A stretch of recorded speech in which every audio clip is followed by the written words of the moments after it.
নমস্কার বন্ধুরা, মধুর রান্নাঘরে সবাইকে স্বাগত। আজকের রেসিপি আমাদের মশলা ধোসা। এটা কিন্তু খুবই মুচমুচে হয়, খেতেও কিন্তু ভীষণই ভালো। এটা আমরা তো অনেক জায়গায় খেয়ে থাকি, দোকানে, রেস্টুরেন্টে। সেই রেসিপি বাড়িতে খুব সহজে বানানো যায়। এভাবে বানিয়ে খেলে বা দোকান থেকে আর কিনে খেতে হবে না। রেসিপিটা প্রথম থেকে শেষ পর্যন্ত দেখার অনুরোধ রইল।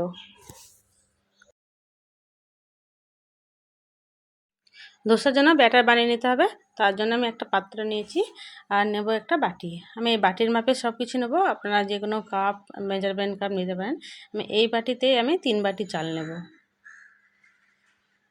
আমি 3 বাটি চাল নিয়েছি। আর এটা হচ্ছে এক সিদ্ধ চাল। আপনারা ইডলি রাইস যেটা পাওয়া যায় সেটাও নিতে পারেন। আমার কাছে নেই, আমি এটা এক সিদ্ধ চালটাই দিচ্ছি। এটা এখন খুব ভালো করে ধুয়ে নিতে হবে। আমি এর ডালটা নেবো। এখানে বিউলির ডাল যেরকম মাপে আমি চালটা নিয়েছি সেই একই মাপ করে আমি এক বাটি বিউলির ডাল নিচ্ছি। এখন আমি জল দিয়ে খুব ভালো করে ধুয়ে নিতে হবে।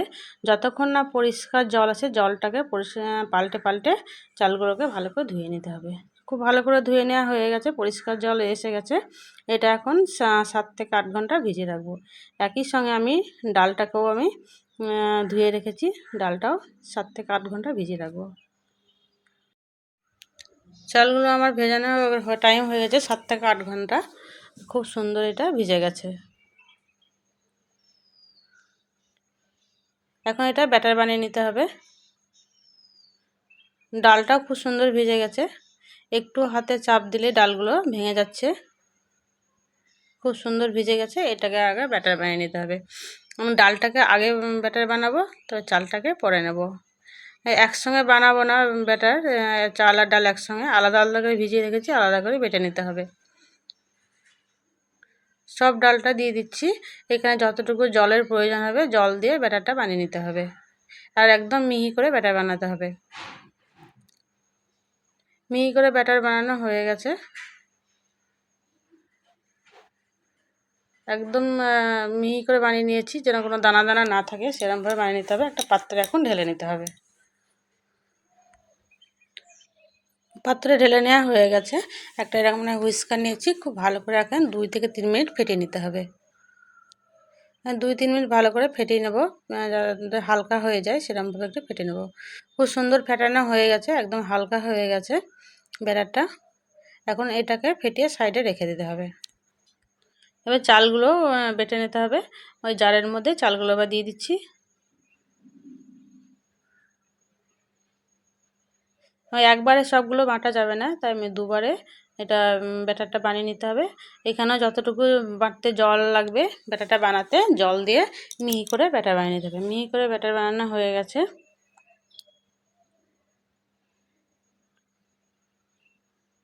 এখন একই পাত্রে ঢেলে নেব। এটা আলাদা করে ঢেলে নিতে হবে না, যে ডালের যে ব্যাটারটা আছে তার মধ্যেই ঢেলে নিচ্ছি। দ্বিতীয় ব্যাচটা বাটা হয়ে গেছে, ব্যাটারটা বানিয়ে নেওয়া হয়ে গেছে। এটাকেও ঢেলে নিচ্ছি। ঢেলে নেওয়া হয়ে গেছে। এখন এটা 4 থেকে 5 মিনিট খুব ভালো করে ফেটিয়ে নিতে হবে।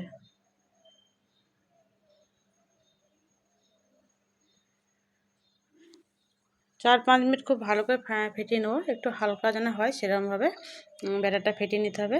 খুব ভালো করে ফেটানো হয়ে গেছে, একদমটা হালকা হয়ে গেছে।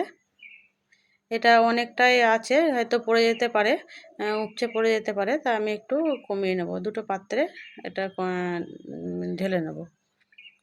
একটু ব্যাটার তুলে নিচ্ছি, যাতে ব্যাটারটা ফার্মেন্ট হওয়ার পর ফুলে যাওয়ার বা যেন পড়ে না যায়। তো এখন ঢাকা দিয়ে 12 থেকে 13 ঘন্টা রেখে দিচ্ছি। এইদিকে গ্যাসের মধ্যে একটা কড়াই বসিয়ে দিয়েছি। মশলা ধোসার মশলাটা বানিয়ে নিতে হবে। দিলাম সরষের তেল 2 চামচ মতো, দিলাম 1 চামচ লাল সর্ষে। সর্ষেটা খুব ভালো মতো ভাজতে দিতে হবে, ফুটতে দিতে হবে। দিয়ে দিলাম রসুন কুচানো 1 চা চামচ, আর দিয়ে দিচ্ছি আদা কুচানো 1 চা চামচ। একটু হালকা করে ভেজে নিতে হবে। এটা লালচে করে ভাজার কোনো প্রয়োজন নেই। 2টো কাঁচা লঙ্কা কুচিয়ে রেখেছি সেটাও দিয়ে দিলাম, আর দিয়ে দিচ্ছি কারি পাতা। সব একসঙ্গে দিয়ে কিছুক্ষণ ভেজে নিতে হবে। ভাজা হয়ে গেছে। 2টো বড় সাইজের পেঁয়াজকে কুচিয়ে রেখেছি একটু লম্বা লম্বা করে, সেই পেঁয়াজগুলোকে দিয়ে একটু হালকা করে ভেজে নিতে হবে। দিয়েছি হলুদের গুঁড়ো 1/2 চা চামচ, লাল লঙ্কা গুঁড়ো 1/2 চা চামচ। ঝালটা আপনাদের মতো করে আপনারা দেবেন। এটা ভাজা হয়ে গেছে।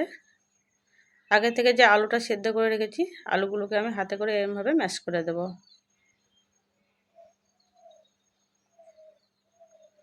সব আলুগুলোকে এরমভাবে ম্যাশ করে দেবো। আর যেগুলো একটু দানা দানা গুটি গুটি হয়ে আছে সেগুলো হাতা দিয়ে একটু ভেঙে দেবো, আর খুব ভালো করে নাড়াচাড়া দিয়ে রান্না করে নিতে হবে। এখন দিচ্ছি স্বাদ মতো লবণ, আবারও খুব ভালো করে রান্না করে নেব।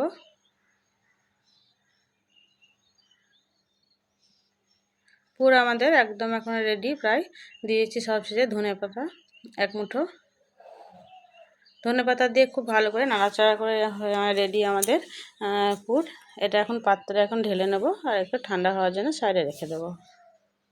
ধোসার ব্যাটারটা এবার দেখে নেব কত সুন্দর ফুলেছে। এটা দেখে নেবো, এটা 12 থেকে 13 ঘন্টা হয়ে গেছে। যদি গ্রীষ্মকাল হয় তাহলে কিন্তু এখানে 9 থেকে 10 ঘন্টা রেখে দিলেও ব্যাটারটা খুব সুন্দরভাবে ফুলে যাবে। খুব সুন্দর ফার্মেন্ট হয়েছে। এখন এটা ব্যাটারটাকে একটু মিশিয়ে নিতে হবে। কত সুন্দর এটা ফুলে গেছে, জালি জালি হয়েছে। যতটা ভালো জালি জালি হবে, জালিদার হবে, কিন্তু ব্যাটারটা ততটাই ভালো সেট হবে। এটা বানানো খুব সুন্দর হবে।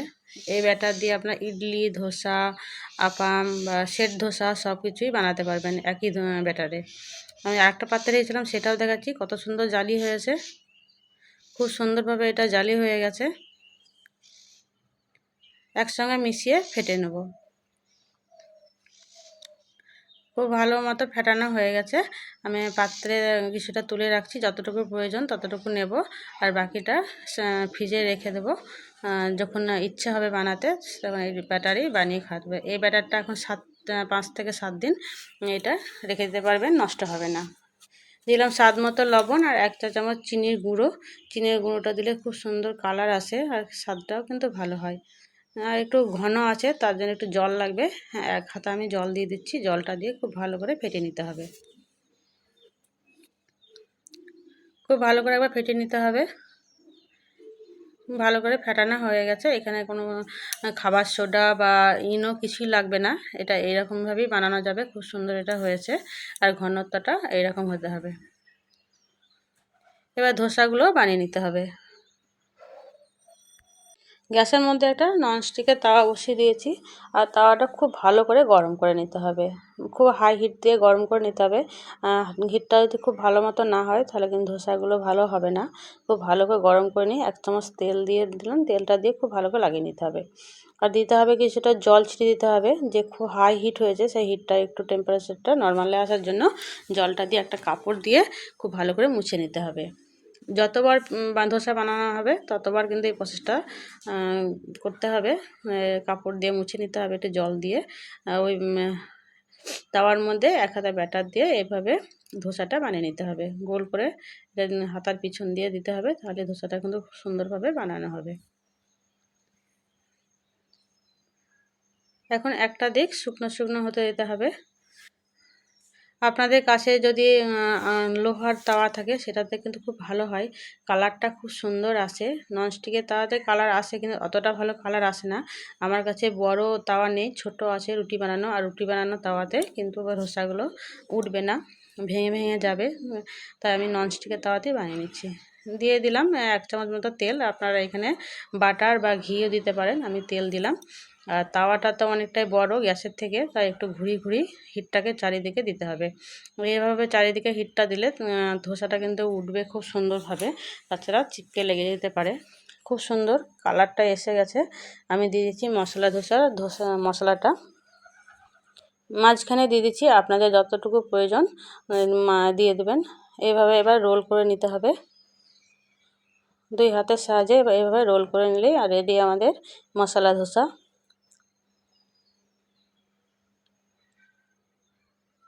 এটা হয়ে গেছে, একটা পাত্রে এখন তুলে নিতে হবে। আমার কালারটাও খুব সুন্দর এসেছে। ননস্টিকের এর থেকে বেশি কিন্তু কালার আসবে না। এই যে আয়রন তাওয়া হতো খুব সুন্দর, আরও কালারটা খুব সুন্দর আসতো। আমি একইভাবে আরেকটা বানিয়ে দেখাচ্ছি। আবারও একটু আমি তেল দিলাম।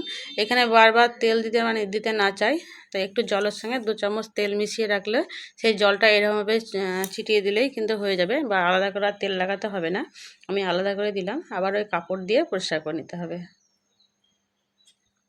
আর দেওয়ার সময়তে গ্যাসের ফ্লেমটা একটু লোতে রাখতে হবে। আর দেওয়ার পরে লো টু মিডিয়ামে দিয়ে দিতে হবে, একটু বাড়িয়ে দিতে হবে যেন চারিদিকটা ভালোভাবে তাপটা পায়। একইভাবে ধোসাটা দিয়ে দিলাম। এইভাবে গোল করে ধোসাটা বানিয়ে নিতে হবে। একটা দিক আবারও শুকনো শুকনো হতে দিতে হবে। দিয়ে দিচ্ছি আবার 1 চামচ তেল।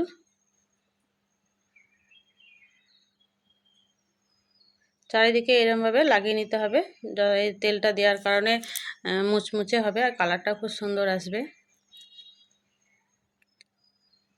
দেখুন কালারটা খুব সুন্দর আসতে শুরু করেছে, আর ধার থেকেও খুলে খুলে আসছে। এটা খুব সহজেই উঠে যাচ্ছে, কালারটা চলে এসছে খুব সুন্দর। আমি এবার মশলা দিয়ে দিচ্ছি এরমভাবে মাঝখানে। এটাকে আর রোল বানাবো না, এটা অর্ধেকভাবে রেখে দেবো এরকমভাবে চাপা দিয়ে। আপনাদের যেটা খুশি সেটাই বানিয়ে নেবেন, রোল করে নিতে পারেন বা এভাবে নিতে পারেন। এটা কিন্তু খেতে ভীষণই ভালো হয়, একদম মুচমুচে। রেসিপিটা ভালো লাগলে অবশ্যই বাড়িতে একবার ট্রাই করতে পারেন। এটাও হয়ে গেছে, এখন এটাকে পাত্রে তুলে নিচ্ছি। রেডি আমাদের ধোসা। দেখুন কত সুন্দর হয়েছে, কতটা মুচমুচে হয়েছে, শব্দটা শুনেই বুঝতে পারবেন।